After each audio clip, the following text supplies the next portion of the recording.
everyone, and welcome back to another spooky edition of Warhammer 40k! I'm never doing the vampire voice again. Last time we talked about Chaos Space Marines, an army that focused on aggressive, mid to close range warfare.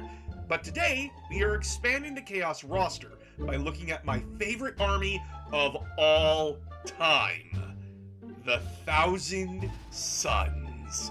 An army of arcane automatons, puppeted by cruel sorcerers. This is THE magic-based army in 40k.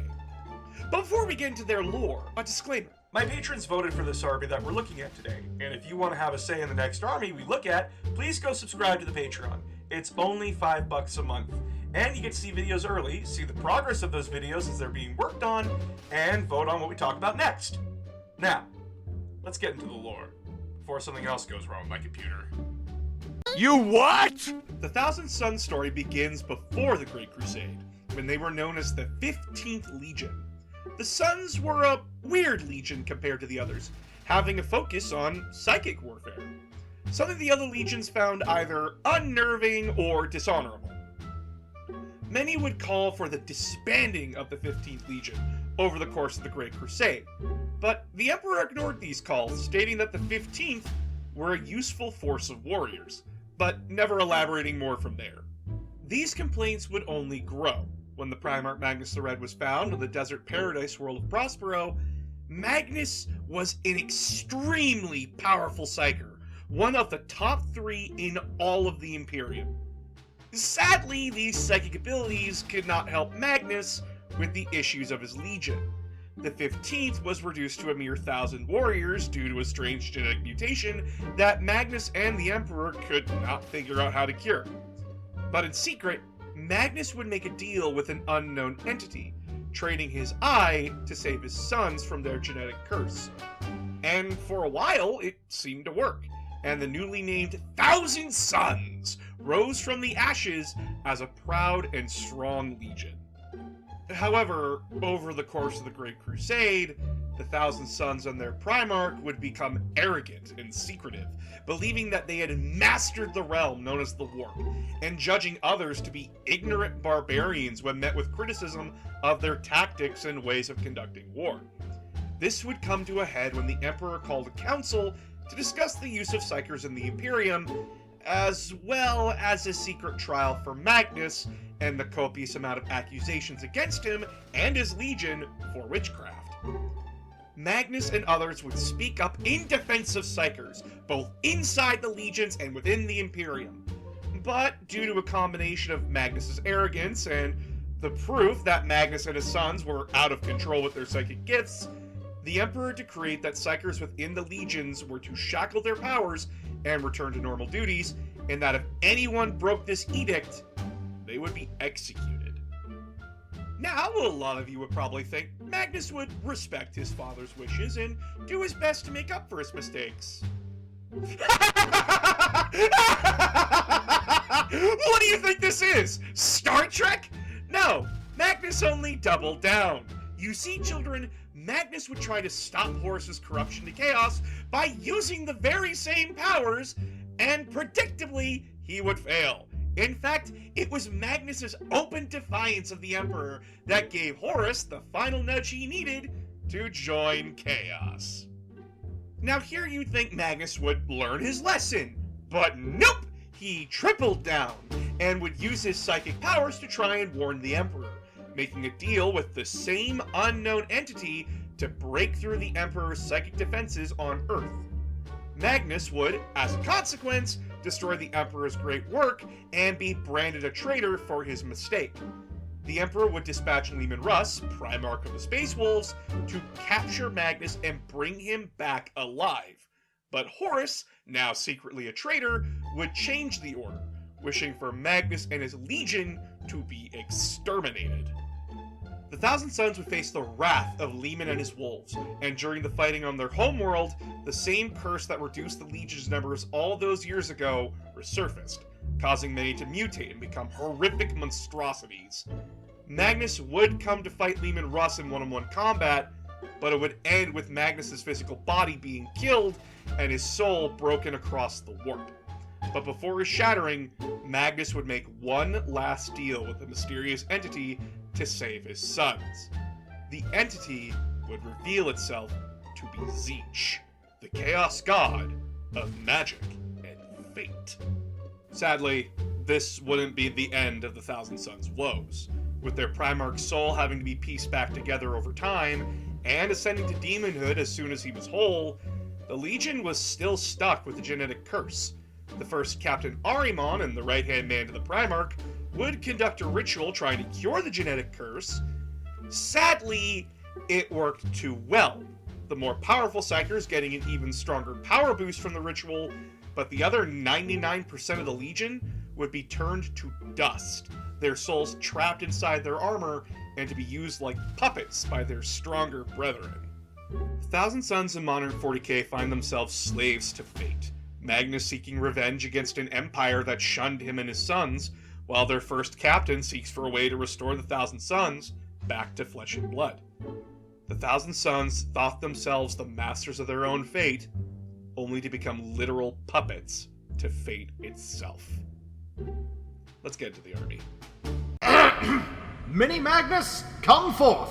Of course! So with 10th edition, we lost the Psychic phase, which to me and other Thousand Sons players was horrifying, because that was our way of warfare.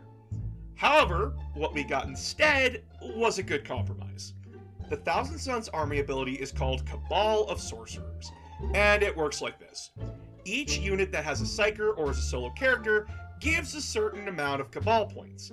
These points are then used on one of 5 abilities. These abilities range from rerolls for your army, psychic attacks, or debuffs to your opponent's army. However, each power can only be used once per turn, and any Cabal points that remain by the end of the turn are discarded. Then, during your next turn, any units that are alive add their collective Cabal points back to the pool, so you can use your abilities again. Now let's get into the units. My goodness, my glass house is sparkling delightfully in the morning sun. What a nice day to indulge in my favourite hobby of projectile mineralogy. Thousand Sons get access to their own cultist and mutant units.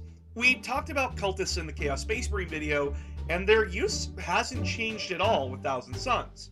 But the mutants for them are called Zangors. Zangors, like cultists, are infantry that focus heavily on melee fighting and preoccupying enemies.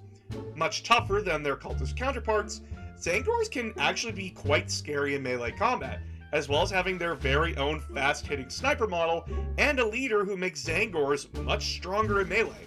Cultists and Zangors are really good swarm units for Thousand Sons, and you should consider taking them in your army to either hold objectives or add more cheap Cabal points to your army. At last the roof goes on, and nothing can go wrong. Oh no, it all went wrong! Now, the main course of your Thousand Sons army. The Rubric Marines are your standard infantry force. Being a Tzeentchian unit, Rubric Marines and Terminators are known for terrifying anti-infantry weapons and really tough armor, as they have an invulnerable save on their regular infantry and an improved save on their Terminators. These units also have a Sorcerer leading them, adding Cabal points to your army for each unit that is on the table. The problem with these units comes from how slow they are. Rubrics are slower than most other Marine armies, and Rubric Marines suck at close combat, so be aware of this when building your army. There's nothing here! Thousand Sons make use of the same vehicle armory that regular Chaos Marines use. So, if you want to know about them, go check out the Chaos Space Marine video, cause it's literally the same. We just lose access to the Venom Crawler. However, in exchange we get access to the Mutalith Vortex Beast, a giant psychic monster that went from being the most useless unit in the Thousand Sons army to being one of our best support and tank-killing units. It helps double the range of Cabal abilities, causes mortal wounds for enemy units within 6 of it, and is pretty tough beast in melee combat. So go nuts when taking your vehicles or angry tentacle monsters. I'm naming mine Jeffrey. Hello there. I haven't really talked about other leader units in these videos that much, because they are usually pretty self-explanatory. However, the Thousand Sun Sorcerers are a major part of your army, so we do have to talk about them. Sorcerers are the backbone to your army and produce the most Cabal points. These guys are pretty pathetic in comparison to other leader units, but their role isn't to kill. Their role is to support your Rubric Marines by either healing them, improving their invulnerable save, or making them deadlier in ranged or melee combat. The best of these sorcerers is Ahriman. He is the best because he makes one of your Cabal rituals free to use, while also giving +1 to wound for the Rubric unit he is with. Your sorcerer's strength doesn't come from killing. It comes from them supporting the rest of your army. But there is a sorcerer who is extremely dangerous in close combat. Oh my god, he has a face? Magnus was one of the first Primarchs ever to be released, coming out around the same time as Robo Guilliman for the Ultramarines. Magnus is currently one of the best Primarchs around. His abilities are more focused on hindering your opponent, as he can either reduce damage to himself, make enemy weapons overheat on a roll of a 1 so that it instantly kills them on shooting, or gives extra movement or rerolls to friendly units. Not to mention, Magnus is a beast in close combat, being able to tear through vehicles and infantry with no problems at all. The major downside of Magnus is, well, his size. Magnus is a pretty large model, and his wings make it nearly impossible for him to hide or gain the benefit of cover, making him extremely easy to shoot off the table if your opponent dedicates forces to it. Magnus, like all other Primarchs, is an expensive unit. As of this video, he is 440 points, and is a hefty loss to your army if he dies. But, if you keep him alive, he will be a nasty problem for your opponent, and an extremely fun time for you.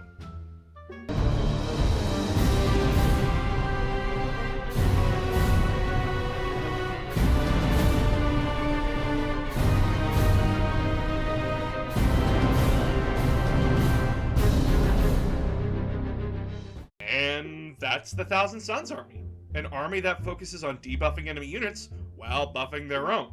Sure, our melee attacks leave something to be desired, and we are a pretty slow army, but we are extremely tough, with really good ranged weapons and psychic attacks. Use your Cabal powers to keep your opponent's units weak and vulnerable to your psychic and ranged attacks. But most of all, keep your sorcerers safe and out of danger, or your army will quickly fall apart. Thanks for watching, and remember to subscribe, hit that bell icon for notifications, and join the Patreon to vote on which army we talk about next. See you next time. Hey guys, just a small after credits thing. So I'm sorry this video took so long to get out. It was supposed to be released for Halloween, but thanks to my computer shitting the bed, I had to take it into the shop. And we didn't know what the fuck was going on with this thing for so goddamn long. It was having problems in August, which led to the Tyranids video being delayed, and then it started having problems at the beginning of October. And that was just a miserable goddamn time for me. And I took it to the techs. The techs basically said, like, oh, well, it might be this, this, and this, but could you also bring in your monitors? Because I noticed that my computer stopped having issues for a tiny bit after I unplugged my second monitor. So I was like, yeah, sure, I'll bring in both my monitors and you guys can test them. It turns out that the second monitor had caused every single fucking problem my computer was having. I don't know why. I don't know how. My wife looked into it and she said, like, oh, a lot of those older models of monitors can actually do some damage to modern day computers. And I still don't know how that fucking works. It crashed two of the tech's computers at the fucking store. Like, they tested it. It blue screened both those fucking computers. So I really hope that their computers are fine. But holy fuck was this annoying. I do not like sitting here and not doing anything for weeks on end. But I thank you guys so much for being patient for this video. And please, again, remember, subscribe to the Patreon. I literally cannot do this without your guys' help and support.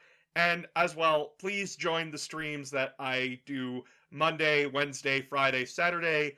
I would love to see you guys there. Okay, I love you guys. I gotta get back to work on other videos. Bye.